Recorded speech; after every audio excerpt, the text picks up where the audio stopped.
Hello, everyone. Good evening. My name is Blue Cease. I'm the Executive Director of the Rochester Contemporary Art Center. I'm thrilled to welcome you all to today's talk with the artists featured in our exhibition, Embodied, Art and Technology and Dialogue, curated by Myles Calvert. Those of you who are new to our organization and may not be familiar, we were founded in 1977. We have a long history of supporting artists who are addressing important social and political issues through their work. We elevate underrepresented artists from our community, and we also bring new artists to Rochester for the first time. And additionally, as is the case with this exhibition, we collaborate with great regional and national organizations to do this work. Right now, our suite of exhibitions is representative of our mission, and I'd like to mention those exhibitions that are currently on display.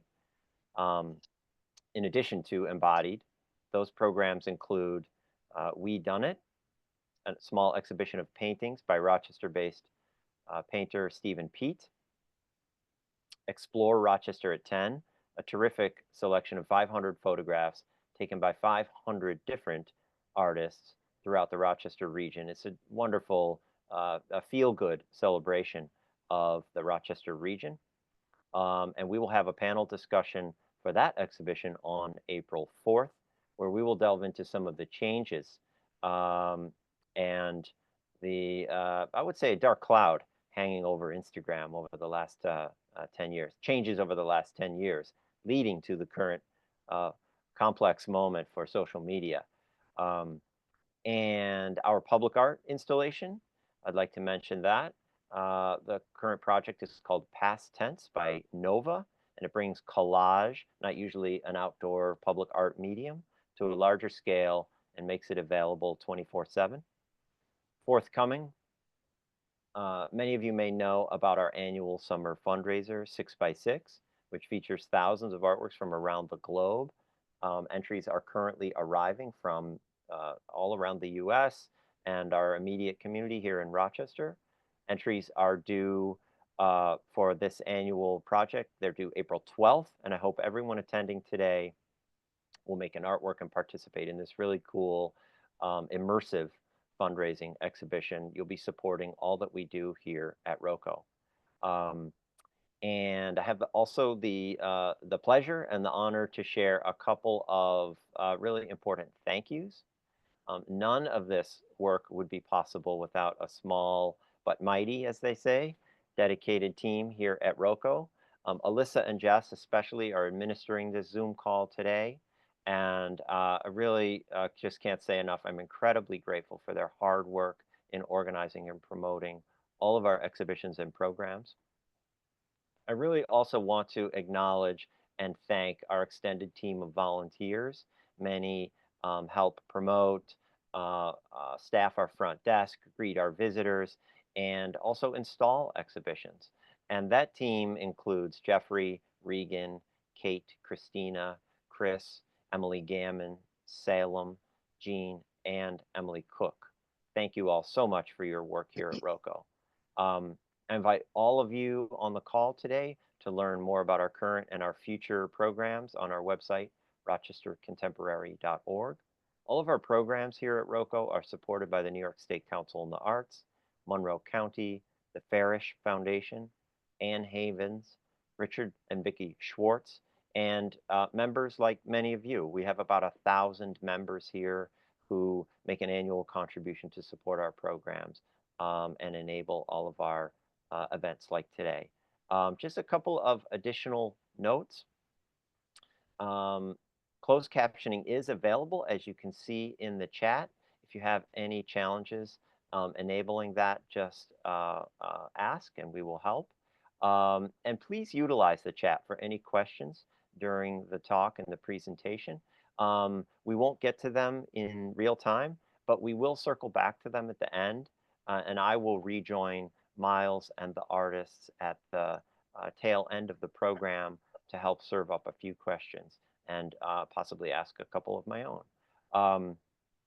This exhibition is the 5th collaboration between ROCO and the Institute for Electronic Art.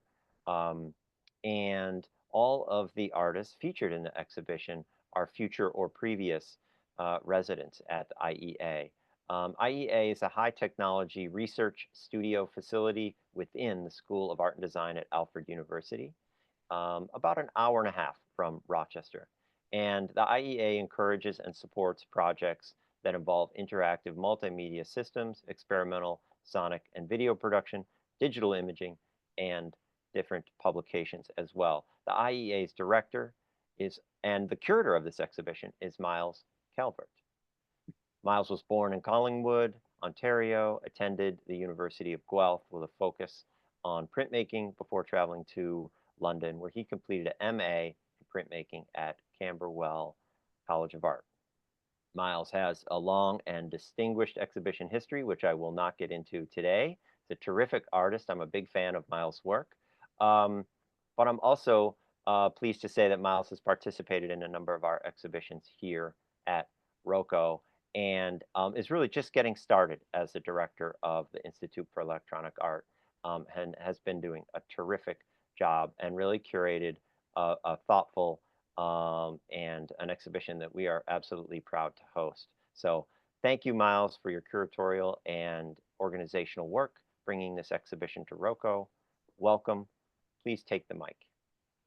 Thank you very much, Blue. Thank you to the ROCO staff and especially you for this engaging and continued annual relationship with the IEA. It's greatly appreciated. Just quickly, a little bit more about the IEA. We're primarily an artist residency program, so we have a focus on research in the forms of video, sound, and print. We offer time, space, facilities, housing, technical support, and a weekly stipend to all these successful applicants. Another large thank you, we have so many of them, to the Shine Joseph Endowment and to the National Endowments for the Arts for their continued support.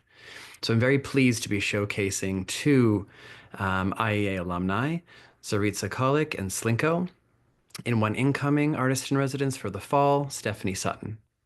So what ties these artists together is their experimental research and work with the mediums of video and sound.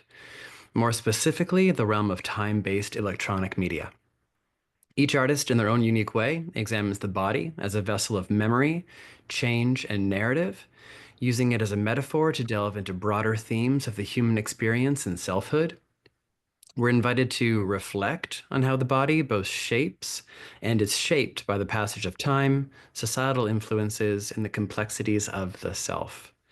So thank you again to everyone who's joining us this evening. I see some familiar faces, or at least names, and I'd like to pass it over to our first artist, Slinko. Hello. Everyone can hear me, right?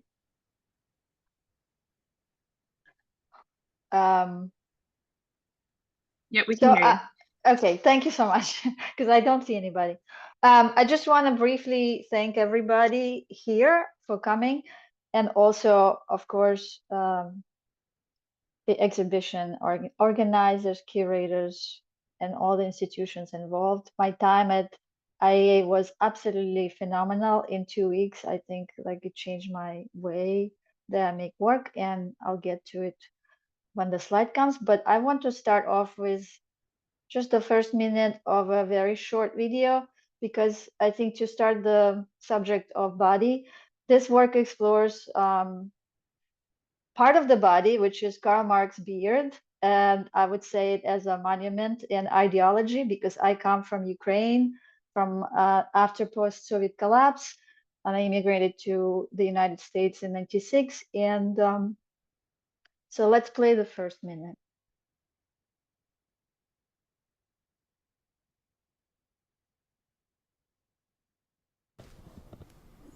Дорогой Карл, я на распутье. Когда я была маленькой, мы ориентировались на светлое будущее. Твой портрет украшал каждый класс. В это время мир не казался таким уж убогим, хотя в нем был всего лишь один вид горчицы и майонеза. It's a beard. Karl Marx beard. А кому какое дело, что недостаток в приправах, если есть бесплатное лечение и образование? Hi. Can I get iced coffee with milk? Hello.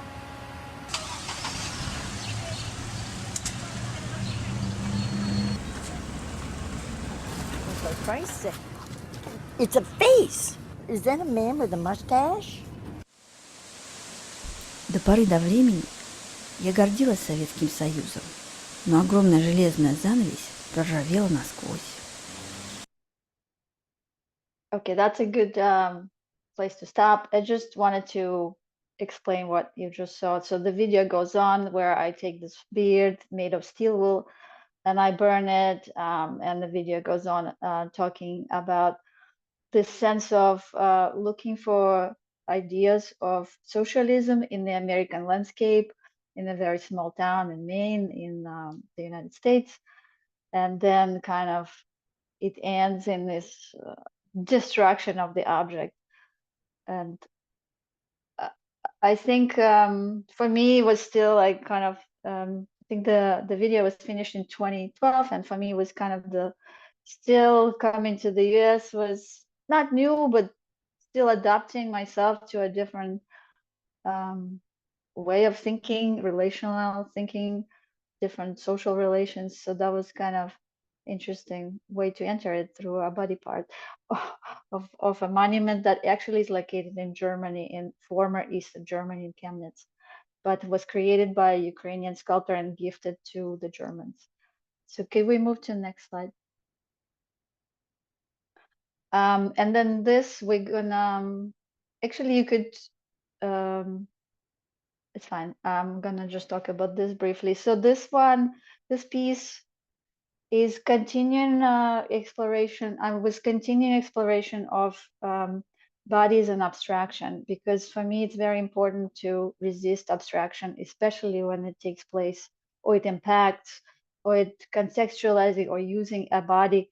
So this one called Economy of Means, but what I was thinking about is kind of ways of making a living through daily work, but also systems of efficiency. And I was looking at a lot of efficiency studies and the studies of motion and how every possible motion of human body was studied to extract as much as possible of effective time, effective labor time, and therefore create this surplus of labor, but the body itself is exhausted. So we could go to the next slide and play the video.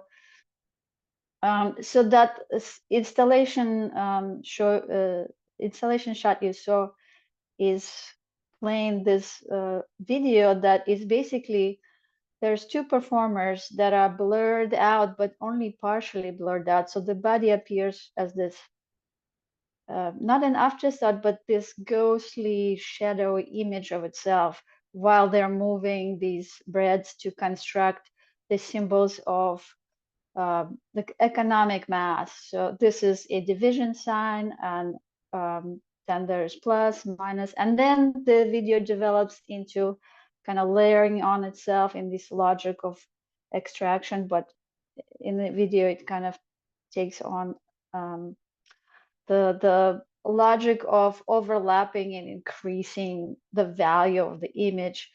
And then we're not going to see it, but at the end of the video, and this is actually a reference to the actual photographic studies that were done to study the body to extract the value. And then we're not seeing it here, but at the end, the whole thing breaks down into chaos and they're kind of fighting each other out. And I was, the bodies, originally I was going to remove the bodies entirely, and then I made a mistake in editing, and I noticed that actually this remnants of a body is way more interesting than absence of a body. But talking about the absence of the body, we're going to go to the next slide. And this is the current piece in the show, Embodied. And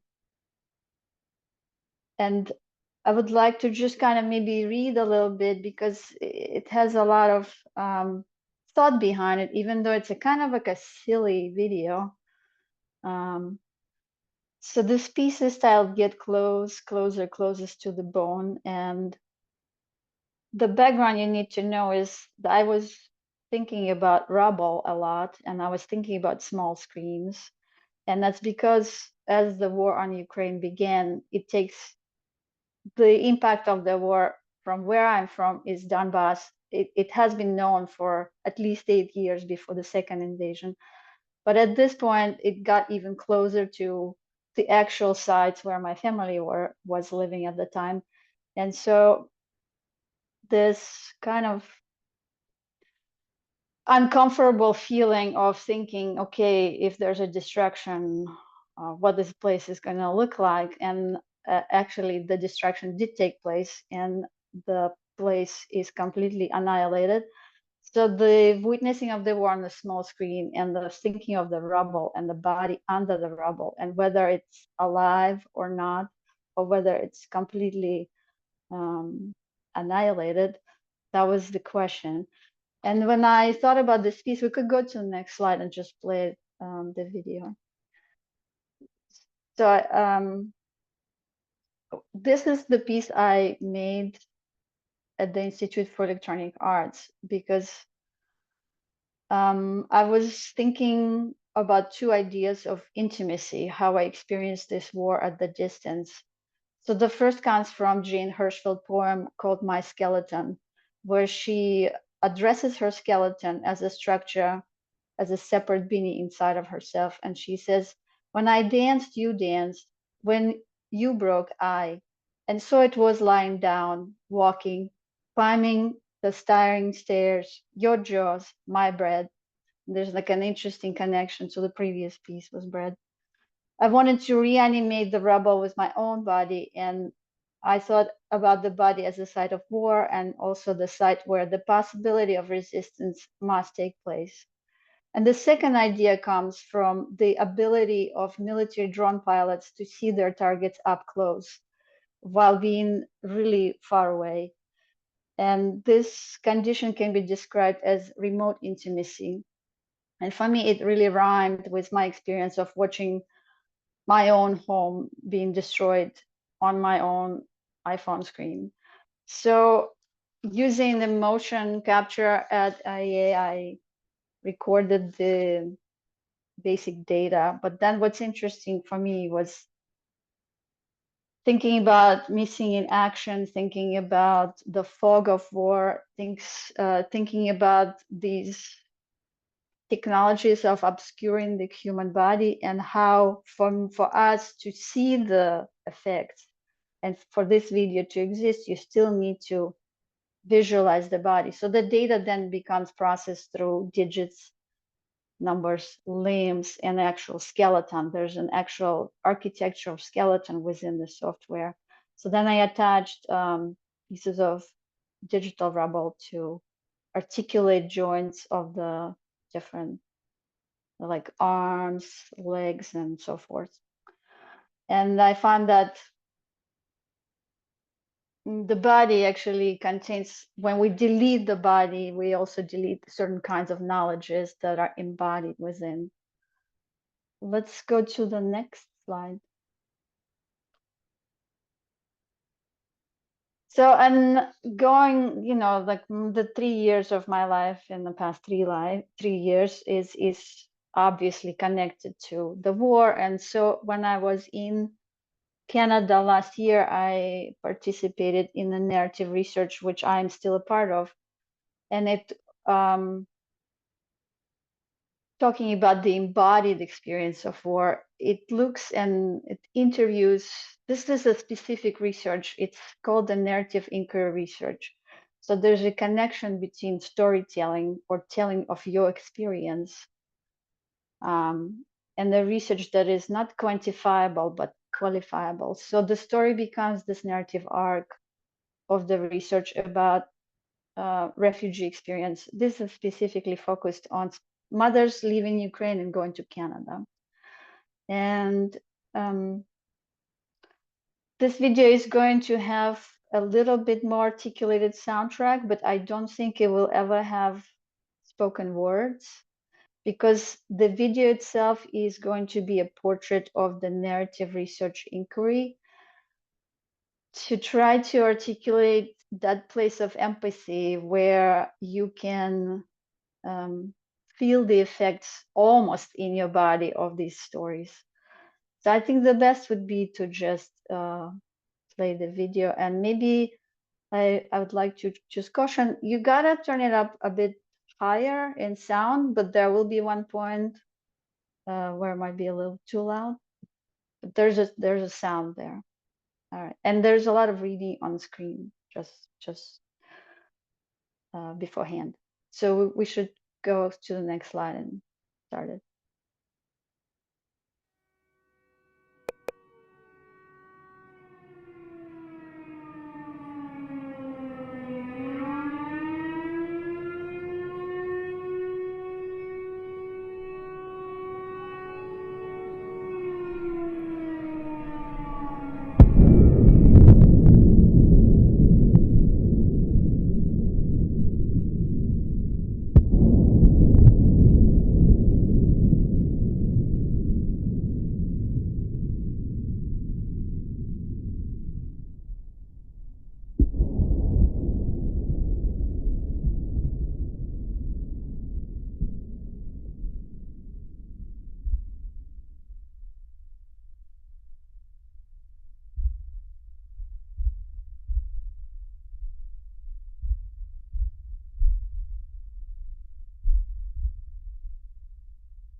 Just to say a little bit more, explain. So this is a 1-minute excerpt from what is going to be approximately 20 minutes.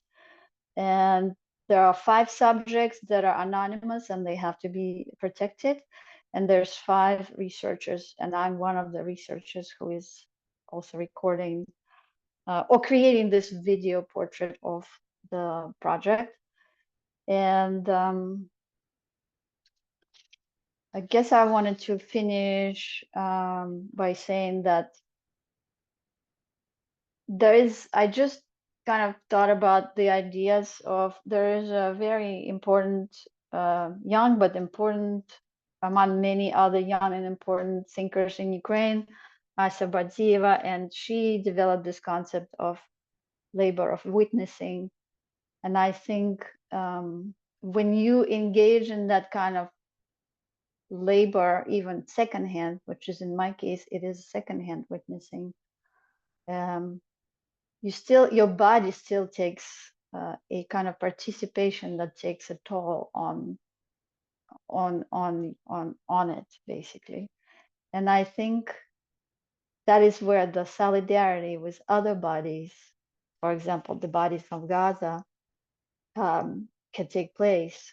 And I was at IMA, which is Irish Museum of Modern Art, last month, and there was a researcher that she was looking for this kind of solidarity. And it was interesting to me that we keep coming back to this physical body, which also probably in the current political context in the US will require our bodies to be at some kind of front lines to protest or defend things that we hold dear. Thank you. Slinko, thank you so much. I have a wealth of questions that I am just dying to ask you, but I will wait until the very end. I will say very quickly that I'm happy that we decided to make the decision to include your physical artwork that shows all the electronic bits and the frame as an artwork, and not just the video. I think that's really important. But I do want to get to that and ask you a question later on. We're going to pivot to Stephanie Sutton. Okay. It's sort of hard to go after you, Slinko. That was amazing. And I'm glad to finally get to see your work. Real quick information about me. I'm a professor of expanded media at Winthrop University in South Carolina. That is where I met Myles, and I miss him a lot. And I really want to thank him, especially tonight. I'm so grateful to you for putting together this show and inviting me in the company of Slinko and Zorica. I'm looking so forward to seeing the facilities and Myles, you again at work this fall. Also, thanks to Blue and everyone at Roco for facilitating the exhibition and tonight's talk. So I'm going to start with a little bit about who I am and my work, and then talk about what's at Roco right now, and pivot at the end towards what is coming up. So my background is in photography, and I've always used the camera first and foremost as a witness. By that, I mean that the camera functions for me as its own presence, something there to record what's happening, or to discover something I can't quite see, or to validate my experience, or even just to keep me company. A buffer between me and total isolation. For a long time, I have insisted on working completely alone, but you'll see that that changes soon. You can see in the work on the left here, you could be the one for me. I'm literally multiplying my own image to give myself someone to talk to. Or on the right, in music videos, I do a series of music video reenactments as a way of trying to attract attention from myself, to use constructed intimacy as flirting. And I wrote down a note while Slinko was talking about remote intimacy and drones, and I've got to definitely check that out. That's a really cool concept. We could go to the next slide. Performance for the camera is a mainstay in my research because of its unique ability to allow me to be in multiple places at one time. These still photos are different methods I've tried for compositing myself in the same scene. So through simple cloning on the top left, or crude Photoshop cut and paste on the bottom left, or long exposures in the dark on the right. And more than just attempting time travel with these images, the process of making them requires me to switch between roles. So I'm moving from behind to in front of the camera, and later from the position as an editor, and then finally as the position as a viewer. This objective shape-shifting allows me to see my subjective experiences in new ways with my friend, the camera. Next slide. Even now, in the form of video performances, where I'm not necessarily trying to flatten time like in the still photos, I rely on the video camera to help me cover multiple vantage points that will give me access to look at myself differently. My research revolves around the particularities of my own body and the experiences I have as a fat person. Some of the actions in the works in all of my videos, some of them show the body in motion through acts of endurance, as you can see on the left in Insurmount. This was a live stream performance where I walked the 29,029 steps that Mount Everest's peak is feet above sea level. Making the circle on the ground by walking for 4.5 hours was an effort to conquer an objective goal of summiting the highest peak in the world, which is unlike the less obtainable subjective goals of weight loss. Or sometimes the performances are more anthropological, like the piece Movements on the right. Here, a robotic voice narrates differences in my fat appearance, saying things like, quote, ankles roll inward when walking, or thighs make swishing sound. My videos toggle between demonstrating hard acts of labor in order to dispel fat stereotypes about effort and lifestyle, while also recognizing the humility that comes with being watched while performing something new or indulging myself. Next slide. So the piece showing now at Roco works from these same ideas, but utilizes technology more overtly. In Fit Tech, I'm looking at equipment and trends in the fitness industry.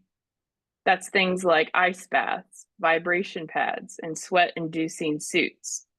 I record these experiments with trending technologies in self-portraiture, like video software and camera gear, like 360 cameras, and these allow me to shoot an entire space and later choose the best frame in post-editing.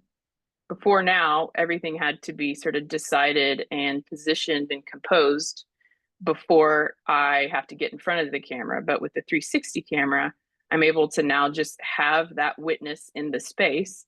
And then later in Premiere, I'm able to choose the best frame from that now wide panoramic scene capture. So I'm not sure what you're going to see exactly in the excerpt on the next slide. This is the excerpt from Fit Tech that is being shown at ROCO. But I hope that you'll catch references in the clip to biohacking, video games, and most importantly, the effort artists go to make images. Next slide. And you can go ahead and push play.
Next slide, please. So what have I been working on lately? I haven't abandoned my deep compulsion for isolated performances. They are my bread and butter and the thing that I will wrestle with forever. But these days I am trying to branch out of that rigid practice of working alone and have been collaborating with other artists. This piece, Waiting Chair, is a sculpture I made with Andrew Davis, aimed to make the experience sitting in public more democratic. Fat and disabled people can attest to the problematic nature of taking up space in public, whether it's finding a place you can fit on public transportation or just worrying if a chair can hold your weight. Being measured against furniture sucks. This chair cloaks the sitter's body in privacy while lifting them up through its monumental scale and design. Next slide. And now for some very analog performance work, kind of going back to my roots. I'm currently working on this untitled project with artist Robbie Lutfi, and we are looking at DIY secular rituals and baptisms by proxy. Originally filmed at a residency in Pickens, South Carolina, where we discovered the land that we were on had a rich history of familial religious baptisms and other secular traditions. We're still working out its final form, but we've experimented with showing it as a short film, as well as a live performance with participants giving testimony about their relationships with ritual and the church. And that's what you're seeing there on the bottom. Our next step is finding other spiritual locations and develop more community involvement and ask more of these questions about whether or not one needs consent to empathize, ritualize, or even baptize someone without their knowledge. That is the end of my presentation.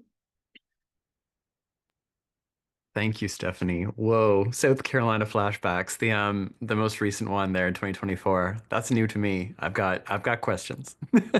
I'll hold off until the end. Zorica, you're up. Thank you. Thank you. Hello, everyone. And thank you so much to ROCO staff and Blue and Myles for organizing this talk and exhibition. And I'm really honored to be among these amazing artists.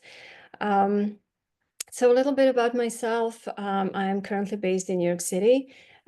During my career, I moved and studied between Serbia, where I was born, and the USA.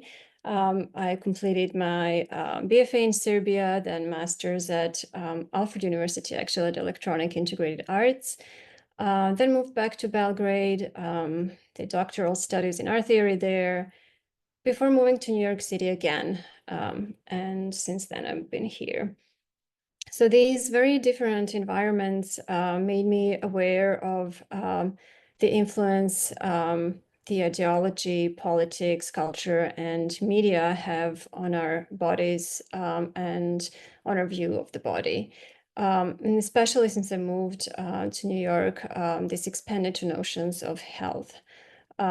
I work across media, mostly video and sound and installations, but also I work with objects, as we can see in this slide. Also found materials, and text is really important for my art. So the piece here are perfumes made of medications that are widely prescribed yet controversial in some ways, and often are used or abused as recreational drugs.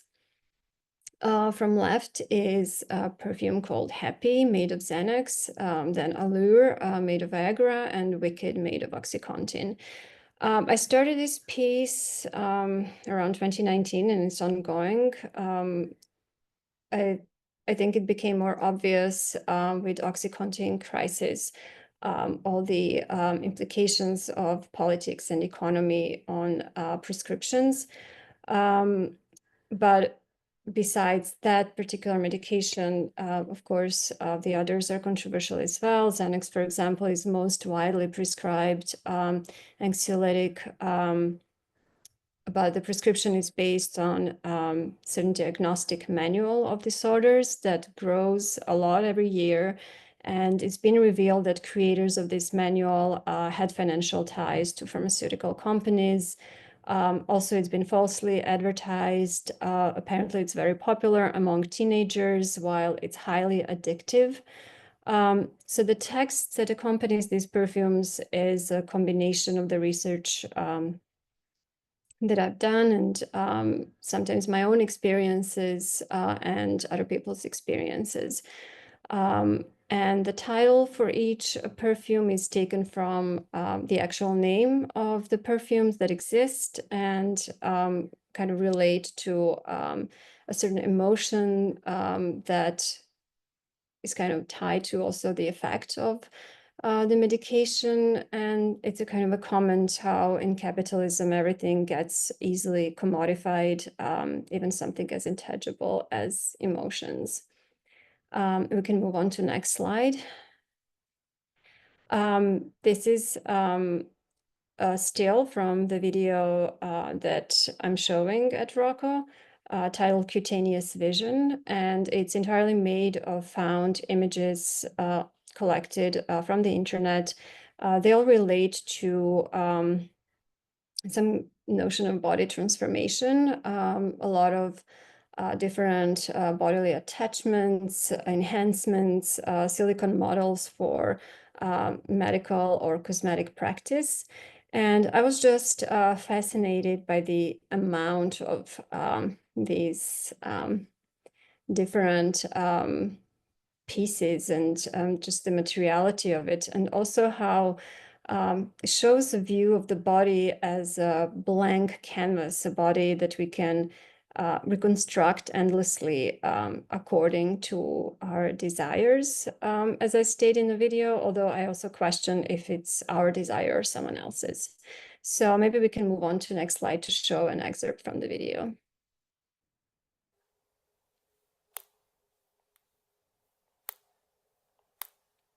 Our once solid, unpredictable, sensing, spectacularly messy and animal bodies submit, imperfectly but also intensively, to the abstracting conditions of medicine.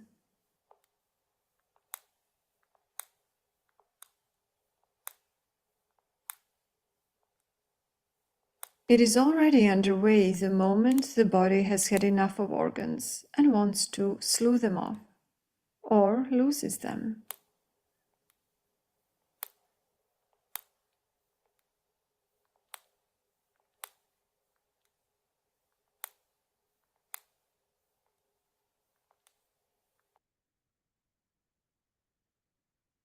So the images are organized around this text, a voiceover that has a range of attitudes. One is what we heard, this kind of, well, at least just the beginning, this attitude, why don't we just dismantle our body?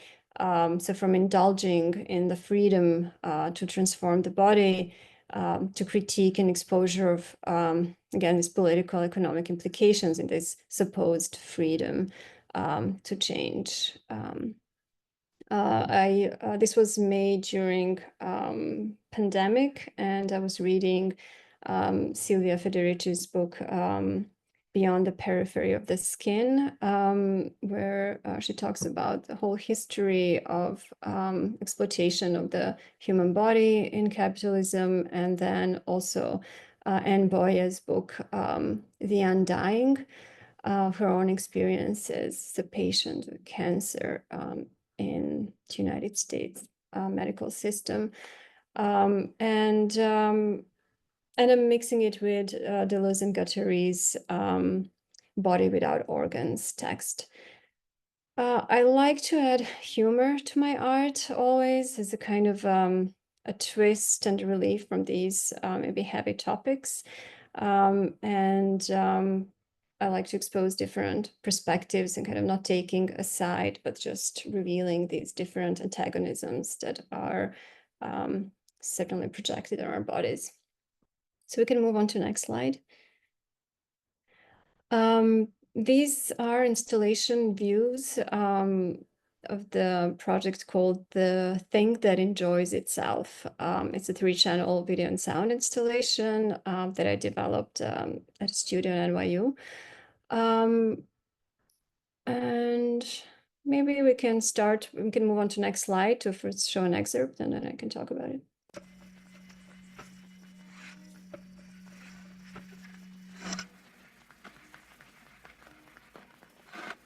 We are ticklish objects, here to promise you unknown pleasures. We are not perverted, but we demand general perversion. Repression has come to an end. Numerous modes of jouissance proliferate. Incitation and the injunction to enjoy are the order of the day.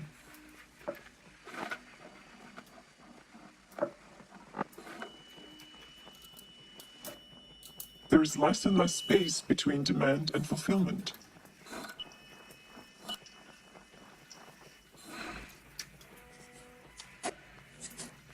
We colonize your sexuality, substituted unpredictable human encounters with a technosociality that can be activated and terminated at will.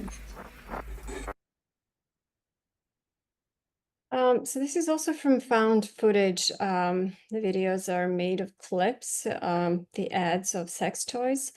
And I was, again, amazed by these ads that present these toys as kind of having a life of their own. They function completely independently, enjoying themselves. So I took this Marxist idea actually to give commodities human features, and they come alive to speak about their implication on the notion of enjoyment and sexual pleasure. So they're kind of announcing end of repression, and but they also say that they are colonized their sexuality and so on. So it's again, I've also generally inspired by psychoanalysis, and in this case specifically speaking about the importance of enjoyment in the reproduction of capital. Again, we can move on to the next slide. I think it's hard to maybe get a sense of the whole piece of seeing a short excerpt, but and just something that's upcoming pretty soon. If anyone is in New York, I curated this screening that will be presented in the Anthology Film Archives on April 11. And it's entitled Uninvited Collaborators. I selected 7 videos that offer different perspectives on the ways humans like to intervene in the lives of other beings and objects.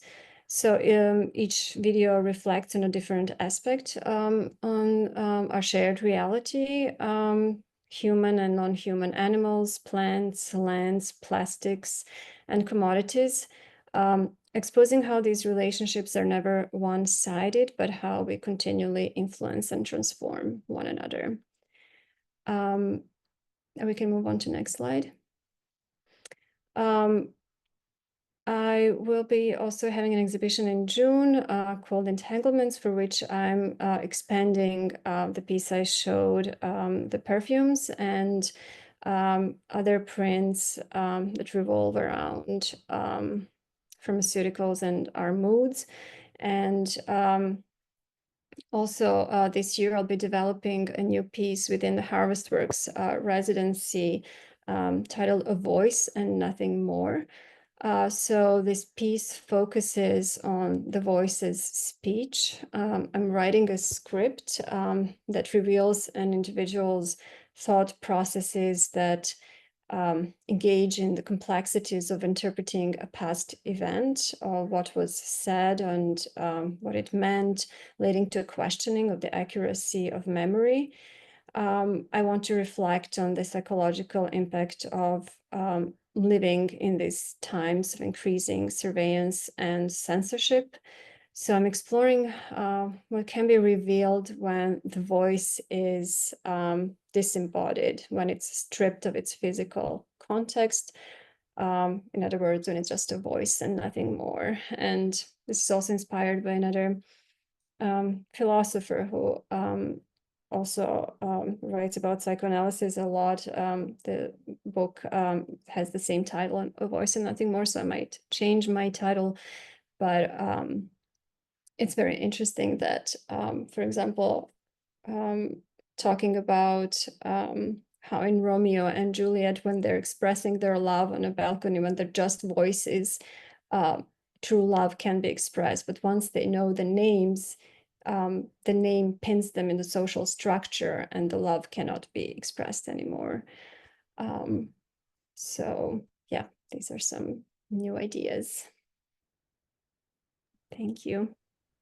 Zorica, thank you so much. And thank you very much to all three of our exhibiting artists. I'm hoping viewers can see why these three were kind of clumped together. There are so many clear connections, but everyone seems to be going down their own individual pathways at the same time, which is very exciting for me. I'd like to kick us off with 3 questions, and then I know Blue has some questions, and questions are always encouraged as well in the chat. So please, if you're watching right now, if you have a burning question for any or all of our artists, please type it in that side panel. I'm going to start really easy.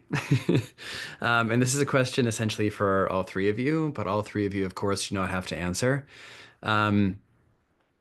The entry level when starting to work with video and sound doesn't seem to come natural. And I would say that I would blame education pathways and ways that you're introduced to art through education, regardless of where you probably were educated. But how did you get that first step into working with video art, possibly installation and performance? And it can be really, really brief, but I just want to start there because it's something that I wasn't introduced to until later in my career. Whoever wants to kick us off. I could say a little bit. I've actually found as a teacher that it is something that students are very naturally able to pick up. And I've always attributed that to just the use of cell phones and video, as our part of our cultural behavior. But what I'm finding is it's quite difficult to unlearn them the conventions of editing that aren't YouTube specific. So high reactions and a lot of cuts for humor. So I think right now our job has been to sort of deconstruct everything that they're coming to the table with. And the good news would be to sort of start at an entry level and sort of rewrite those images in their heads that they could make. I think for me, I entered it because I just picked up the camera. I was like, this was available to me and it wasn't expensive and you just play around. But for me, it was also important to keep the connection to the history of film and photography. And I'm a big cinephile. So I do not think of myself as a filmmaker ever, because I think that skill is so complex. But I think once you don't want to be a filmmaker, it's much easier. Make your aims very, very simple. That's how you start. Yeah, I can definitely relate to that. I feel like I'm an artist making video, not a filmmaker. But choosing to be an artist, I did want to, I did have this idea that I want to do everything, that I don't want to work in one medium. So I think I did have an early interest in video, and during my bachelor studies try to do it, and I did. I wasn't always so dedicated to it, but I'm also really amazed at how, talking about artistic video specifically, how it just evolved over the past decade from this just purely experimental approach and kind of very immediate, right? To being very complex. And I love video essays, and I'm really loving the new kind of resurgence of video and how it evolved. Yes, like another question which might be kind of difficult to answer. Quite a few of you tackle like serious topics in your work, and I would say, Slinko, yours is maybe the most abrupt compared to the other works. Prove me wrong, please do. How do you get the energy and muster to get yourself into the studio day after day after day when you're dealing with topics which are so stressful and heavy? And how do you continue to have this practice with, and then produce something that you're satisfied with, and then you're exhibiting and you're talking about over and over and over again? That seems exhausting to me. I don't think I'd be able to do it, but Yeah, I curious. mean, I could see your question. I mean, I think because I've been cooking it for 3 years now, it's different for me now. But of course, 3 years ago, there was a period of 6 months where I was not able to function. But I think also art is my therapy. So in a way, I had to come back and use the skill sets I have to get it out of the system. So in order for me to process something, it has to come in and then it has to get out in some form. So, and the way to deal with overwhelming subjects is maybe decenter yourself. Maybe it's not about me. It's about me being a tool for articulating certain things. So if I am processing these mothers' interviews, it's not about me, I'm just kind of, I'm listening, and I'm treating it with a bit of a distance. It's a bit formal, like I have to formalize it.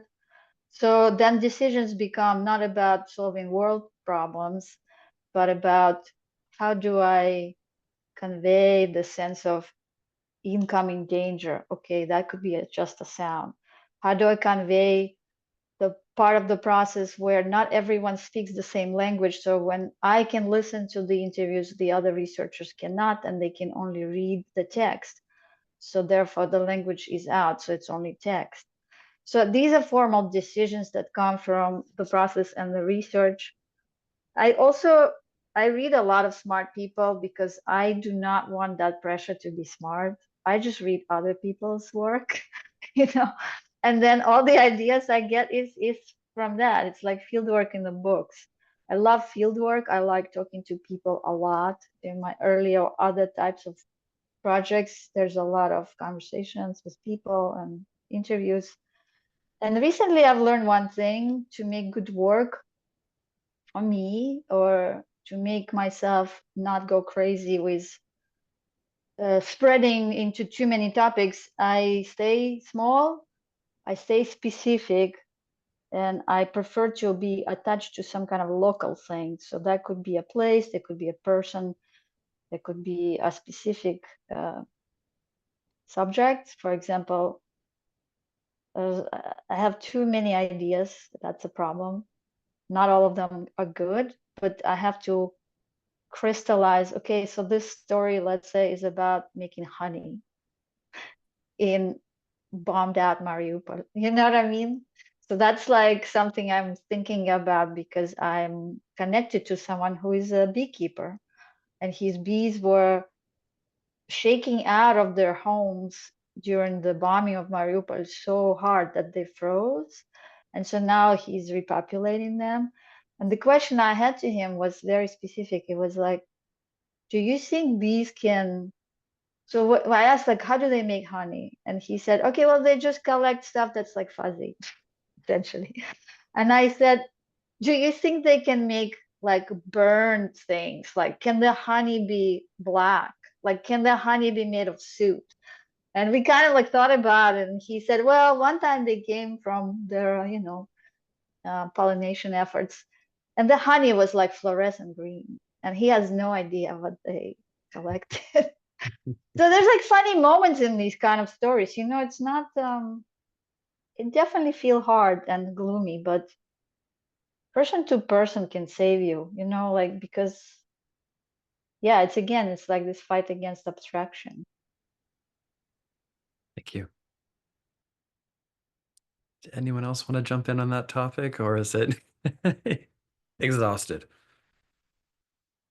I mean, I'll just agree that for me, it's not really choosing to focus on the heavier things as much as it's the only way I can process them. So I can't possibly say it any better than Slinko, but I agree. Same, yeah, I would agree. If I could ask one more question, can I get a nod from you, Blue? Yes, that'll work. So tech, tools, toys, and I say toys lightly and quite broadly for Zorica. What are the dream toys for you to be working with in the studio environment to produce your work that either you have worked with before or may wish to work with in the future?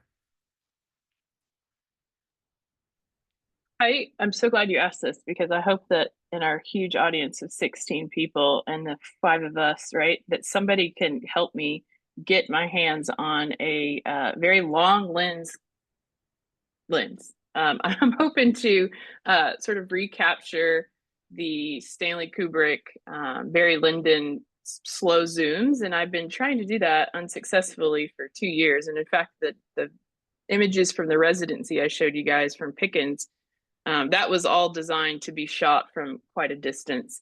So if you know anything about lenses, you know that NASA makes the best glass, and that is a very expensive thing to put your hands on. So that would be a dream for me. And then also just any sort of high-powered drone, so to be at a vantage point that is abstracted. Yeah.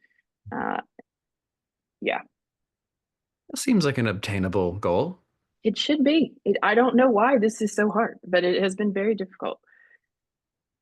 Zorica, how about you? It's a great question because I don't even think about it so often. It's I'm so used to working with what I have. So I mean, the Institute for Electronic Arts certainly has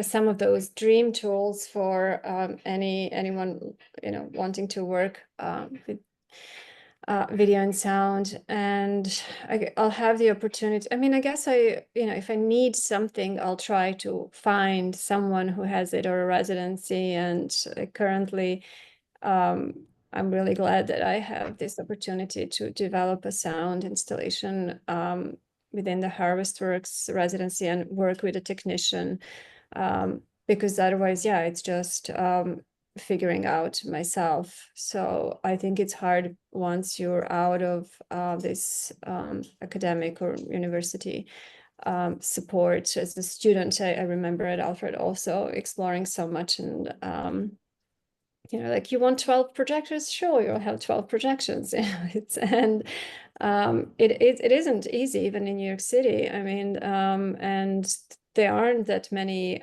galleries that like to show video, especially video installation. And So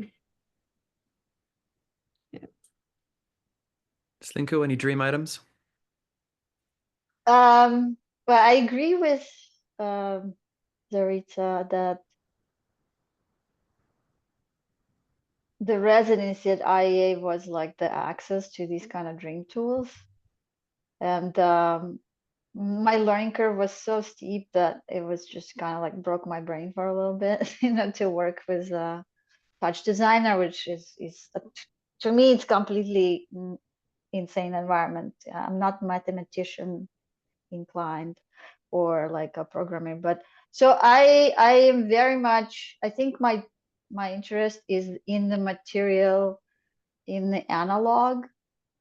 So I don't know if it's a tool, but if there's a lab that kind of like takes very physical material things and then lets you play with them. Like, I mean, the closest would be like the kilns at Alfred, that was insane when I saw the size of those things. But yeah, I'm very interested in future creating like time lapse of plant life, but I know it's going to be very, very difficult and time consuming. So if there's a magic that can make it easy, that would be interesting to have.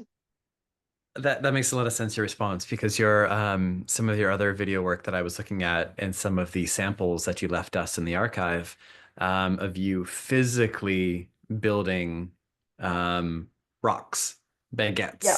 etc., Yeah. and gluing them onto the blue suits. Actually, can I tell a funny story from all the doom and gloom I've shown? When I arrived at Alfred, I brought a suitcase full of rubble with me because I thought I'm going to 3D scan it and that will be the rubble that I use for the video. But that didn't work out quite as I planned because we couldn't figure out that they were small and they were too detailed. And then the video that I showed here for this panel, the breads, all those breads are hand, they're all molds of real breads, and they're printed, they're cast and painted, and then they're attached to physical bodies. So there's absolutely no digital manipulation besides like just the post editing. So that was my first entrance into the motion capture fake. I was kind of making it as I go. I do. I love it. Thank you. Blue, I think I'm good. Oh, great. Thanks, everyone. Let's see. So we just have one comment in the chat from Julie Chen, just basically reaffirming that venues that are showing video and mixed media work is so important.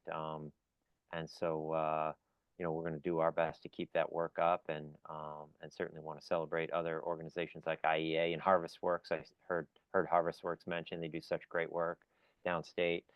We've shown a number of artists who produced projects there. I guess I did want to toss out one quick question, and directly relates to your comment, Stephanie. But perhaps Slinko and Zorica may want to comment on this as well. Zorica, I'm sorry, may want to comment on this as well. You mentioned that your involvement with students and the way that you're sort of helping them unlearn, perhaps, a little bit of the YouTube aesthetic. And I'm just paraphrasing your comments there.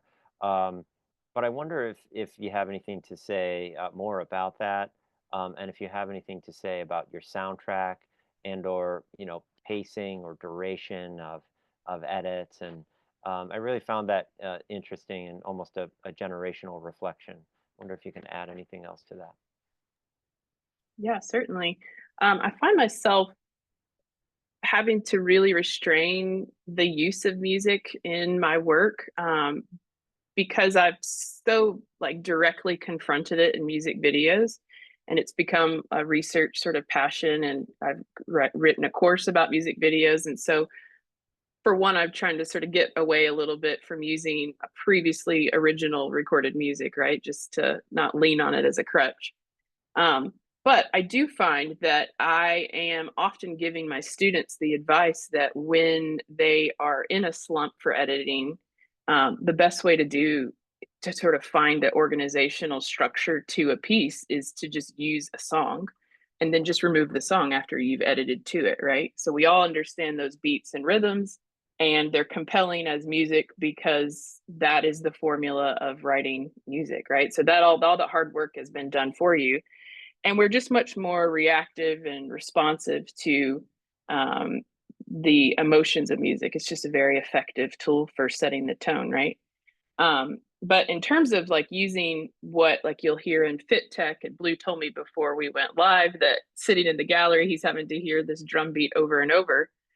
This one was one I commissioned out because while recording all of the Fit Tech footage, I was in a warehouse that was about 98 degrees for about 6 weeks. And the only thing that was sort of a reprieve from that very loud heat, I really relate it to it being so loud. It was hot. It was so hot that it was loud. Was that there was also a band performing, or not performing, they were rehearsing every week. They would come in and they were working on one song for about 6 weeks. And for 6 weeks, I would only hear the drum from outside of the wall of this band. And it really just became so ingrained into not only the visual work, but also just the pulse. It matched my pulse, which was very high and very hot from, the temperature. So all that is to say, I try and stay away from music. It's sort of impossible. But I do find that it adds a layer of either like organic context in the way I just told you with the music. It made sense there, or it's just impossible to sort of move the body and not relate that in some way to dance or rhythms and music. Oh, appreciate that. And I will say, I didn't say that we have to listen to your soundtrack. I said that we have been enjoying listening to your soundtrack. You did. And I said, God bless you, because I know that that's not true. Well, that's an interesting little backstory of the arts administration world, experiencing video work on repeat for 6 hours a day can bring it a whole new meaning to it. No, I thought it was a terrific choice. You just feel the notion of practice and repetition from the drummer, and along with the physical exertion and the repetition that you're going through physically. I thought it was a terrific texture for the work. Slinko and Zorica, I wonder if you have any thoughts on audience or pacing or duration in your work, when I guess the backdrop here is that the average viewer has a very short attention span, and perhaps certainly next generation is thinking of video as even faster and faster. Well, I would say that I personally treasure experience of art when it feels like it speaks to me only. Yeah, I'm like the only audience for that piece. So when I make my work, I make it for one person. Now I can control it, and that person ideally would not be there for like 5 seconds, but would be there for as long as it's necessary. So I don't have this kind of struggle to tailor my work to like the audience, like a term audience, but I just imagine if it keeps my attention, which happened recently. I've seen a work at the Biennale. It was in the Irish Pavilion, and then amazingly I met the actual artist afterwards, and they were just the most humble person you could meet, and that made the work even better. So I don't know, I think yeah, make it for a person you love or you want to fall in love with. That sounds amazing. And great idea. I think I do think about duration, and not in terms that, people don't want to, they have such a short attention span, but About 4, 5, 6 minutes. That were my recent videos, but I mean, if I wanted to make something longer, it depends on a piece so much. I don't set these rules in advance, and I think it depends on the material as well. The visual material is kind of the sound and images, and as I usually weave in the text or the voiceover, it's constantly influencing each other. So I don't set the rules in advance. The rhythm is extremely important when watching something, and it's just something you sense, I guess, as you work. And just lastly, as a little follow-up, can you say anything about the objects that are featured in your piece that's on exhibit here at ROCO?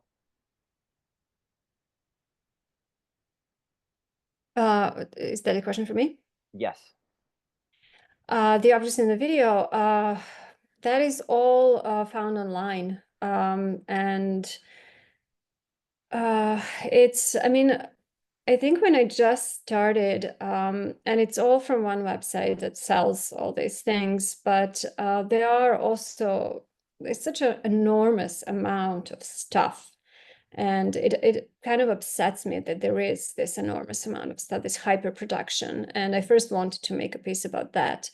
And I mean, there are things as absurd as a helmet for a chicken, or I don't know, or inflatable bathtub, and you know, to the house and everything in between, and completely unimaginable things. But then I mentioned that I was reading Federici and Boye, and it was during pandemic, and there was so much focus on the health and body, and you know, the exposure of you know, the politics influence of whose bodies matter and so on. So I switched and I focused to only the body related images. And it's a mix of a lot of silicone models that are either attachments for a body for whatever reason people would want to have and add, play with, or practice makeup, or for medical students to practice. Some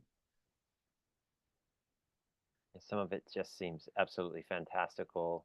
And we've received a number of questions from people about which objects were real, or which did you fabricate to complicate the narrative, or Interesting. I wasn't aware. So no, it's I've never. I did buy a couple because I was curious, but yeah, no, they're just images found online.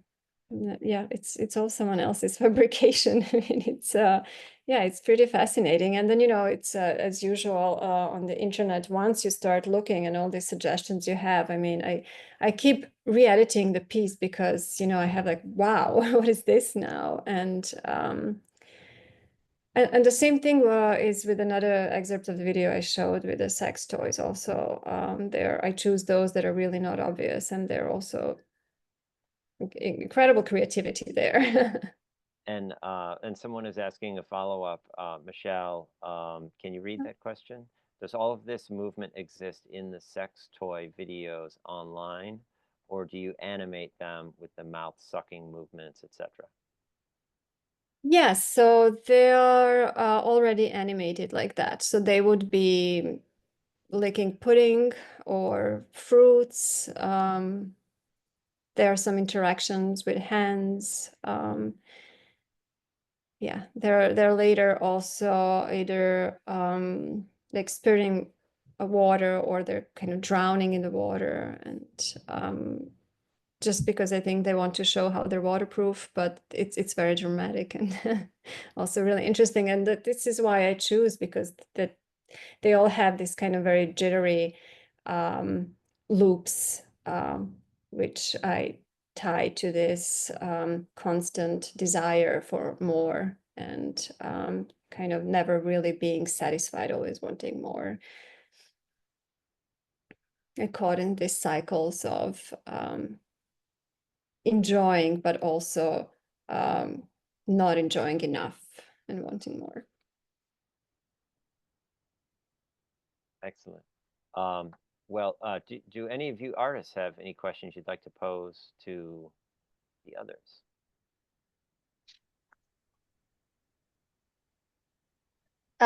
Yeah, I do have a couple of questions, maybe for both of you guys. I think, Stephanie, you were talking about some kind of rituals of, I forget what it was, but it was a religious ritual. And one of my like sub-interests, not related to this panel, is medieval kind of mindsets and absolutely crazy beliefs. And I was wondering if you ever think about like the relationship between the sacred and profane in your work. Like, that's something, and also for you, Zorica, there seems to be like a element of humor and profanity, and sacred for you could be maybe like a taboo kind of thing, you know? So I don't know what you want to answer. Yeah, I like that. I haven't really had the word sacred hasn't been in my vocabulary, but I can relate that to the opposing forces of like discipline and indulgence, right? So when thinking about mind over body, sort of Cartesian school of thought, right? That we can control our bodies. You know, I hope that in my work, I work against the notion that we would be taming something or making something sterilized by making it thinner or making it stronger or making it work for, you know, the man, right? So for me, the profanity is just the way that I kind of wrap up indulging myself and showing a high appetite for food and sex and just indulgence in general. But I do like the way that the sacred and profane could bridge these newer ideas I'm thinking about in terms of ritual and borrowing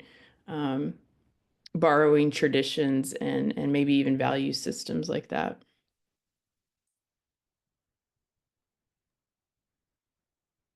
Yeah, I would agree that this division between mind and body is problematic. And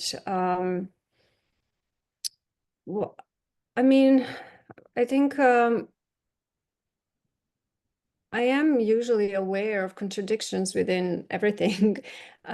So I like to bring these different perspectives in a piece. That's why maybe these contrasts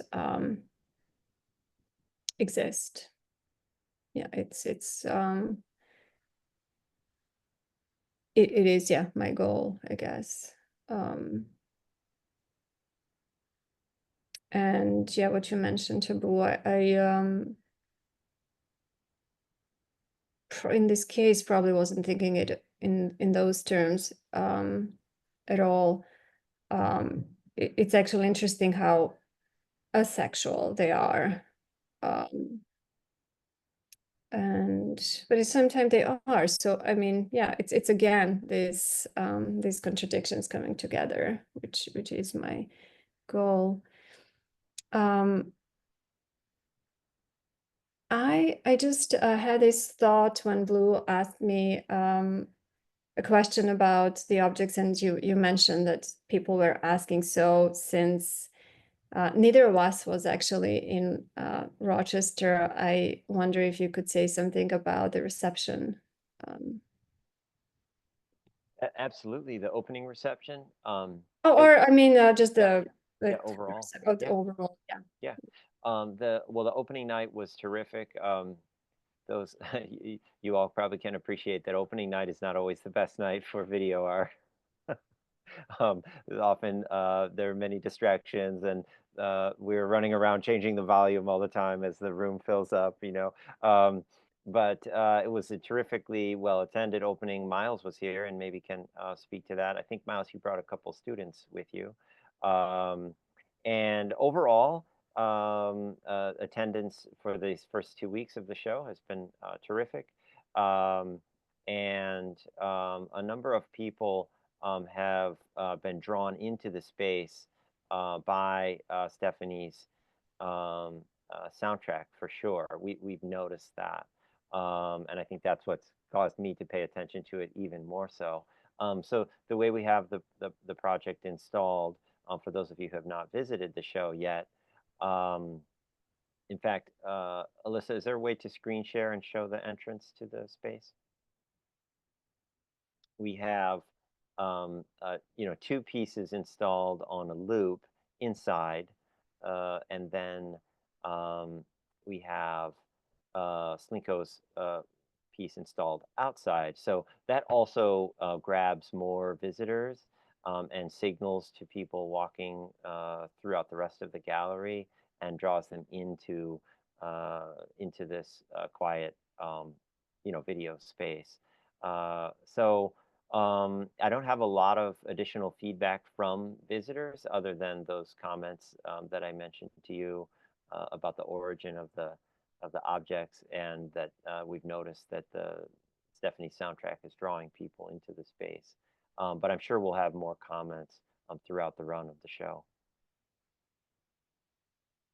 Certainly, people are taking their time and watching both pieces and all three pieces in completion, which is always good to hear, considering the short attention spans. Myles, do you have anything to add from the opening? Well, talking about the short attention span, there were quite a few younger individuals going into that space, which really surprised me, and staying for the entire duration of it, and then watching it again. And I was talking to their parents, and I'm like, what is happening? Like, what is happening here? But you're right, like the beat pulled people back. I've never seen it so packed before. Like, that was a really packed opening reception. It was very impressive, and I'll hopefully be back next week during a little quieter time to get some more photos that I can share with all of you. It was a great event. Thank you very much. Yeah, I'm glad it was a success, because I felt super bad not being there. So I'm happy. Well, thank you all so much for sharing your insights tonight and for trusting us with your work. And those of you, again, who are listening into the program, this exhibition will be on display through May 10th. And this program tonight will be archived on our website, rochestercontemporary.org. Give us about 2 days to get that up there, 2 or 3 days. And Myles, just want to thank you again for curating such a terrific exhibition. And I think we'll end it there. Good night, everyone. Thank you so much. Thank you. Good night. Thank you. Good night.